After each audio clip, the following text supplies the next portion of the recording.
Natural hair colour కోసం చూస్తున్నారా? అయితే Anoos henna and black expert వాడండి. నమస్తే రమ్ గారు. నమస్తే జయ.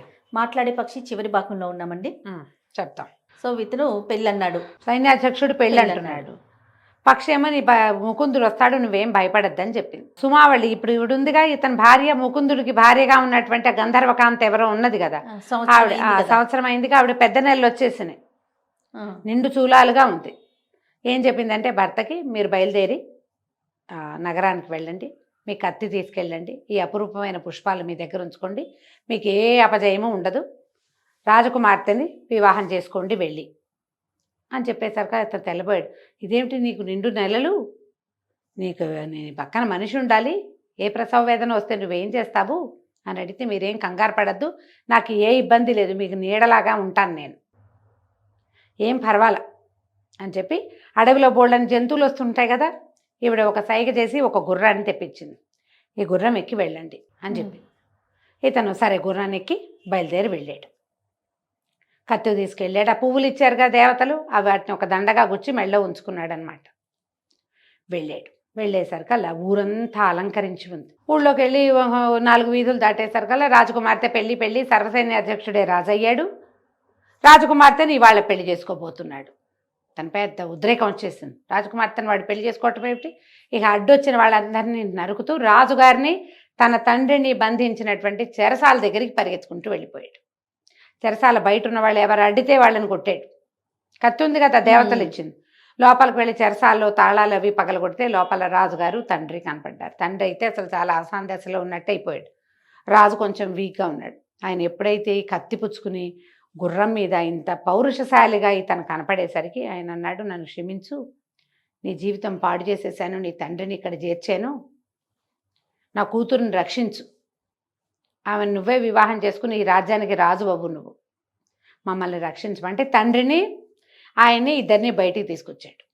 ఈ లోపల ఏమైంది, అంతఃపురంలో ఈ అమ్మాయిని పెళ్లి కూతురుని చేయడానికి సిద్ధపడ్డారు. ఆ అమ్మాయి ఏమో అన్నీ విసిరేస్తుంది, పెళ్లి కూతురుని అవ్వను, నేనేమవను అని చెప్పి.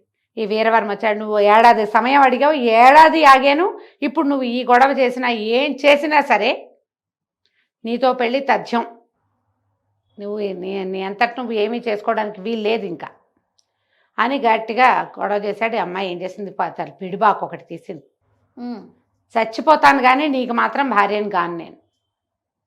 ఇంతలో లోపలికి పరిగెత్తుకొచ్చాడు ముకుందుడు. ఎప్పుడైతే ఈ అమ్మాయి చేతిలో, రాజకుమార్తె చేతిలో కత్తి చూశాడో, దూరం నుంచే తన కత్తితో ఆమె చేతిలో ఉన్న పిడిబాకు ఎగరగొట్టి నువ్వు వీరవర్మ మీద అరిచాడు గట్టిగా, నువ్వు రాజకుమార్తెను పెళ్లి చేసుకోవడానికి వీల్లేదు, ఆమె ఇష్టపడితే చేసుకోవాలి, ఆమె వద్దన్నప్పుడు నువ్వు పెళ్లి చేసుకోవడానికి వీల్లేదు అనేసరికి ఈ ముకుందుడు అతని పాదాలు చూసేసరికి ఆశ్చర్యపోయాడు. కాళ్ళు నరికించి కాళ్ళు తీసుకొచ్చి చూపించారు వాళ్ళు. వీడి కాళ్ళు ఎట్లా మొలిచాయి? ఆయన గట్టిగా యుద్ధానికి సిద్ధపడ్డాడు. సర్వసైన్యాధ్యక్షుడైన వీరవర్మ, కొత్తగా విద్యలు నేర్చుకున్న ముకుందుడు ఇద్దరూ తలపడి కత్తి పోరాటం చేశారు. ఈ యుద్ధంలో సర్వసైన్యాధ్యక్షుడిని నరికి పారేశాడు ముకుందుడు. అతని మెడ నరికేశాడు. ఆ శరీరం ఒక పక్కకు పడిపోయింది. రాజకుమార్తె పరిగెత్తుకుంటూ వెళ్ళి కావలిచ్చుకుంది ముకుందుడిని. సంవత్సరం వేచున్నాను నీకోసం అంటే, అతను అన్నాడు, నిన్ను రక్షించడానికే ఇవాళ ఇక్కడికి రాగలిగాను నేను అని చెప్పాడు. ఈ లోపల రాజుగారు వీళ్ళంతా వచ్చారు లోపలికి. రాజు అన్నాడు, నాయన నీ వల్ల నా కూతురు రక్షించబడింది, లేకపోతే వాడికి భార్య అయ్యి ఈ రాజ్యంలో ఎట్లా బతికేదు అంటే, ఇదంతా నా ప్రతిభే కాదండి, ఒక మాట్లాడే పక్షి నా భార్య అయిన సుమావళి వాళ్ళిద్దరి వల్ల ఇది కుదిరింది అని చెప్పాడు. చెప్పేసరికల్లా ఈ రాజకుమార్తె, మాట్లాడే పక్షి అది ఇక్కడే ఉందిగా, ఇక్కడ ఉండటమేంటి, ఇక్కడ ఎందుకు ఉంది అన్నాడు. అప్పుడు గుర్తు చేసుకున్నాడు, ఈ మాట్లాడే పక్షి ఎప్పుడు చూశాడు తను, సంవత్సరం క్రితం ఒకనాడు ఏ రోజైతే తన కాళ్ళు నరకబడ్డాయో ఆ రోజును చూశాడు. ఇతను చెప్పిన రెండో భార్య ఉంది కదా, నా భార్య సుమావళి అన్నాడు కదా, నీ భార్య ఏమిటి, నీకు పెళ్ళైపోయిందంటే అదొక పెద్ద గాథ, ఆ మాట్లాడే పక్షి వల్లే సుమావళి నా భార్య అయింది, ఆమె వల్లే నేను ఇక్కడికి వచ్చాను అనేసరికల్లా ఈ అమ్మాయి ఏం చెప్పిందంటే, మాట్లాడే పక్షి నా దగ్గర ఉంది, పాపం అది నిండు చూలాలు, ప్రసవ వేదన పడుతోంది, పక్కనున్న బంగారు పంజరంలో పక్క గదిలో ఉంచానని చెప్పి ఇతన్ని అక్కడికి తీసుకెళ్తే అక్కడ ఒక హంసతూలికా తల్పం మీద సుమావళి పడుకున్నది, ఆమె పక్కన ఇంత చంటి పిల్లవాడు కనపడ్డాడు. ఈ యువరాణి తెల్లబోయింది, ఎవరు నువ్వు, ఇక్కడికి ఎట్లా వచ్చావు, ఇక్కడ ఒక పక్షి ఉండాలి కదా అని కేకలు పెట్టింది. ఇతను ఒక్క గంతుతో పరిగెత్తుకుంటూ వెళ్ళాడు భార్య దగ్గరికి. వెళ్ళి ఆ చంటి బిడ్డని ఎత్తుకున్నాడు. సుమావళి, నువ్వు ఇక్కడికి ఎట్లా వచ్చావు? నేను నిన్ను అడవిలో వదిలిపెట్టి వచ్చా కదా అని. యువరాణి ఏమో, ఈ అమ్మాయి ఎవరు అనేసరికి నా భార్య అన్నాడు. అనగానే యువరాణి తెల్లపోయింది. ఇందాకే విన్నది, నీ భార్య అయితే నేను మన ఇద్దరికి పెళ్లి కాదా అని అడిగింది. ఈ మాట్లాడే పక్షిది అన్ని ప్రశ్నలే. అప్పుడు ఆ సుమావళి ఏం చెప్పిందంటే, నేనే ఆ మాట్లాడే పక్షిని రాకుమారి అని చెప్పి. అప్పుడు వీళ్ళిద్దరికీ తెలిసింది, మాట్లాడే పక్షి పగటిపూటేమో రాజకుమార్తె దగ్గరుంది, రాత్రిపూట సుమావళి ముకుందుడి దగ్గరుంది. ఆమె పగల్లేదు, ఇది రాత్రి రాదు. ఓకే, నేనే ఆ మాట్లాడే పక్షిని. శాపవశాత్తు నేను అట్లా అయిపోయాను. అందుకని మీ ఇద్దరిని ఈ రకంగా కలపడానికి ఇట్లా కారణమయ్యాను అని చెప్పి అప్పుడు తన సంగతి చెప్పింది. ఈ అమ్మాయి గంధర్వకాంత కాదు, యక్షజాతులలో ఒక చిన్న జాతికి చెందినటువంటి అమ్మాయి ఈ సుమావళి. అమ్మాయి తన సంగతి చెప్తుంది.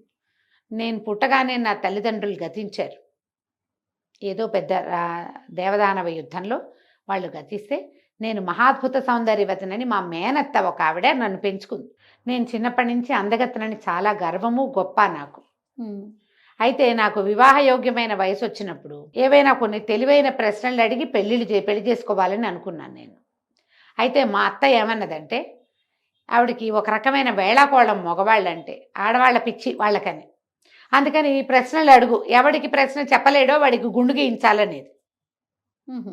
అట్లా మా ప్రాంతంలో ఉన్న వాళ్ళందరూ నా దగ్గరికి రావడం నా అందానికి మెచ్చి, మేము అడిగిన ప్రశ్నలకి సమాధానం చెప్పలేకపోతే మా అత్తయ్య వాళ్ళకి గుండు గీయించేది.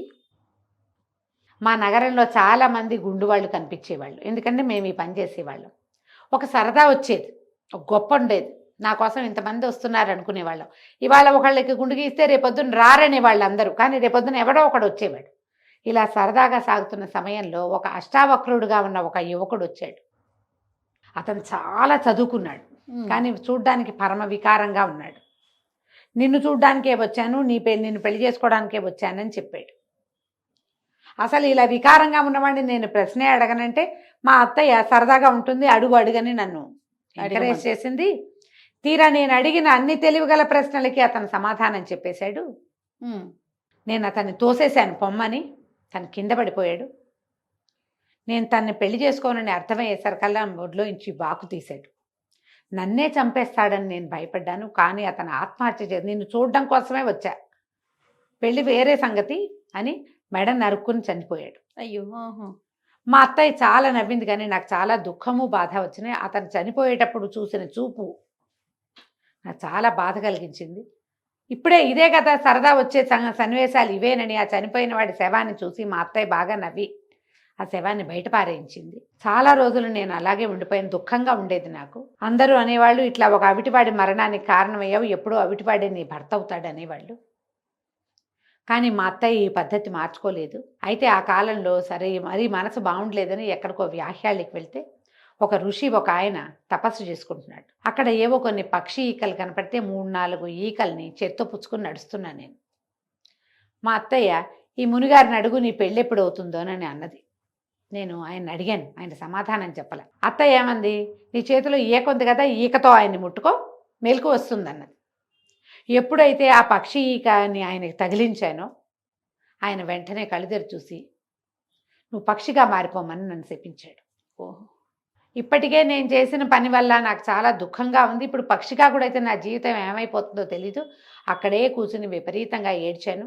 మా అత్తయ్య ఏదో మాట్లాడిపోతే ఆమెను నువ్వు పొమ్మన్నాను, నీ వల్లే నా జీవితం పాడైపోయింది, నువ్వు అసలు ఇక్కడ నా దగ్గర ఉండద్దు, నేను నీతోటి రానన్నాను. మా అత్తయ్య, నీలాంటి పిచ్చిమొహం, ఇలాంటి అంటే సెంటిమెంటల్ ఫూల్ అనమాట, ఇలా తెలివి తక్కువగా ఉండేవాళ్ళు భయపడే వాళ్ళతోటి నేను ఉండనని అత్తయ్య వెళ్ళిపోయింది.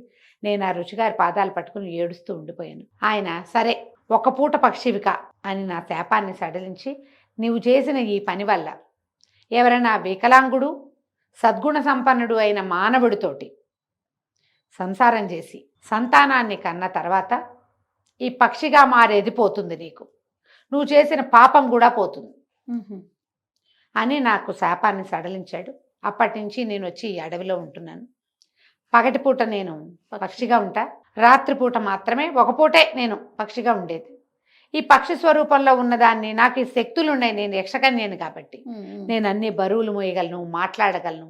నేను మాట్లాడే పక్షినని తెలిసి కొంతమంది బోయేవాళ్ళు నన్ను పట్టుకోవటానికి వచ్చారు. ఆ సమయంలోనే నాకు ముకుందుడు కనపడ్డాడు. అతనికి పాదాలు లేవు, కానీ మంచివాడు. అందుకని అతనిని పట్టుకుని, వికలాంగుడు అన్న మాట సరిపోయింది కాబట్టి వివాహం చేసుకున్నాను.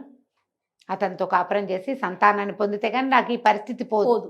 ఆ పరిస్థితి పోగొట్టుకోవడానికి, ఈ మధుమాలని కాపాడడానికి రోజు ఇక్కడికి వచ్చి యువరాణిని మనసు చూరగొని ఆమెకి స్నేహంగా ఉండి ఆమెను కూడా ఆ పరిస్థితి నుంచి తప్పించాను. ఇతను నాకు భర్తగా ఉండటానికి ఒప్పుకున్నాడు, కానీ అతని మనసు కూడా ముంచాలనుకుని రాజకుమార్తెను రక్షించడానికి తిరిగాను ఇక్కడికి అని చెప్పేసరికల్లా ఈ మధుమాల చాలా నిస్పృహగా పెట్టుకుంది మొహం.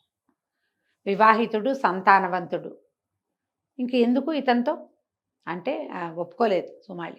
కాదు, అతను నీ మీద ప్రేమతోటే మళ్ళీ తనకి కాళ్ళు కావాలనుకున్నాడు. అసలు అతనికి ఊహ తెలిసాక ఒక యువతిని ప్రేమించడం అంటే అది నిన్నే. నేను అక్కడ కనపడ్డాను, నేను నీ కాళ్ళు వస్తాయి, జ్ఞానం వస్తుంది అని చెప్పాను కాబట్టి నన్ను పెళ్లి చేసుకున్నాడు కాబట్టి నన్ను ప్రేమిస్తున్నాడు. కానీ అసలు అతని ప్రేమకు పాత్రలవి నువ్వేనమ్మా. మన ఇద్దరం కలిసి ఉందాం. నాకు ఒక భర్త ఉన్నంతకాలం నేను జీవించి ఉండొచ్చు భూలోకంలో. తర్వాత నేను వెళ్ళిపోతాను, కుమారుణ్ణి ఇతనికే వదిలిపెడతా ఈ రాజ్యానికి. కాబట్టి నీకు ఏ అభ్యంతరము చెప్పక్కర్లేదు, నువ్వు ఇతన్ని పెళ్లి చేసుకోమని ముకుందుడు తండ్రి, ఆ డిండిమ భట్టు వాళ్ళందరూ చెప్పారు. డిండిమ భట్టు జాతకం చూస్తాడు కదా, ఆయన మొట్టమొదట రాజకుమార్తె జాతకం చూసినప్పుడు ఈమె భర్తకి ఇంకొక భార్య ఉంటుందని చెప్పాడు. ఓహో. రాజుకు తెలిసింది. ఆ కాలంలో ఏముంది, రాజుగారి 2-3 భార్యలు ఉంటారు కదా.